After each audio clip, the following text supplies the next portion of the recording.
This was sent to CornyDriveThru at gmail.com from Arya Whitner. I have been wondering this for a while.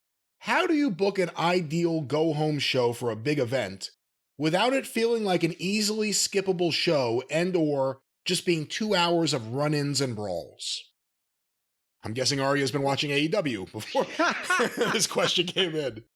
I mean, I can't sit here without a roster in front of me and ongoing angles and tell you with any specificity, as they say, how to book, a go home show specifically, but there's no need for everybody to jump in and gang fight everybody else the week before, nor is there a need to just do an infomercial based on what you've already done and just replay it and have people talk about it. You've got to have a balance, which is why for a big event in the WWF, they would always, when I was there, I can speak from experience there, we would always have a sketch of what was going to be announced on what week of television and what was going to be spruced up. In other words, if you announce these guys are going to have a match, but then in a couple of weeks, an angle happens that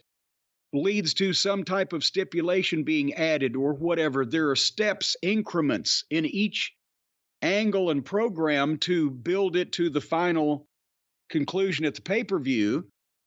And if you stagger those, because you've got it all spread out ahead of time, I mean, the old statement in the 80s, Vince wanted the WrestleMania main event for next year in his mind, and then he'd work backwards.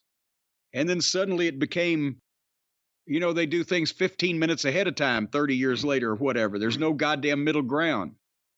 But if you stagger all those things, then every week on your television, you're announcing a new match. You're reinforcing why another match that's already been announced happened. You're doing an angle to potentially lead to a match being announced next week. Does that make any sense, Brian? It's not feast or famine, all or nothing on one particular show. You're staggering all these things based on getting your most important stuff out, your main event, your feature matches, and then everything happens from there and fills in. Does that make sense? It does, but it feels like, we used to see on the go-home show, like that was where you would get the go-home promo. That's where you'd get the promo that sold the pay-per-view or the event. Yeah.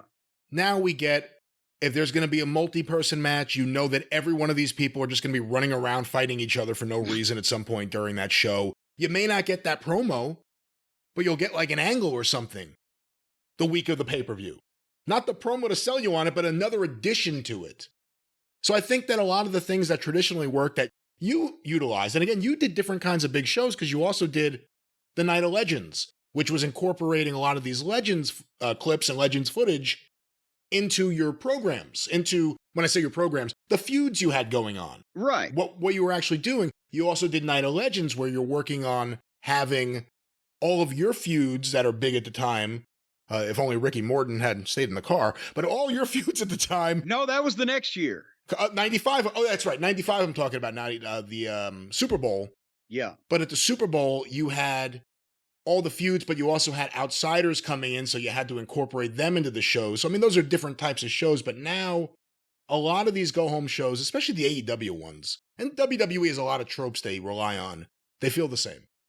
Well, yes, and that's what we talk about, is that it's like a pattern, because these many people in charge now remember the highlights of what they watched as fans. They don't remember the middle parts that weren't quite as exciting, but were necessary, because you can't go in a movie from, okay, the bank blows up and now the goddamn office building blows up and now there's an explosion over here. It's just explosions. You've got to have an explosion, and then the police fucking respond, and then there's an investigation, and then something else happens.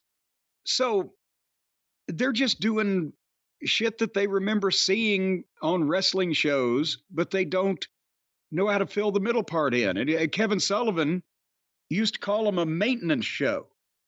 If you're doing a TV, all your card is announced, and You don't want to have the guys that are fighting on the pay-per-view that they've got to buy tickets to see or buy pay-per-views or whatever. You don't want to give them too much fighting for free or they won't pay for it. So you're just doing a show every once in a while that's maintaining what you've already done and reminding people of it. It's not breaking any new ground, but it's keeping what you've already got nice and spiffed up. A maintenance show. A maintenance show. Well, that may be what this is here today, but Jim,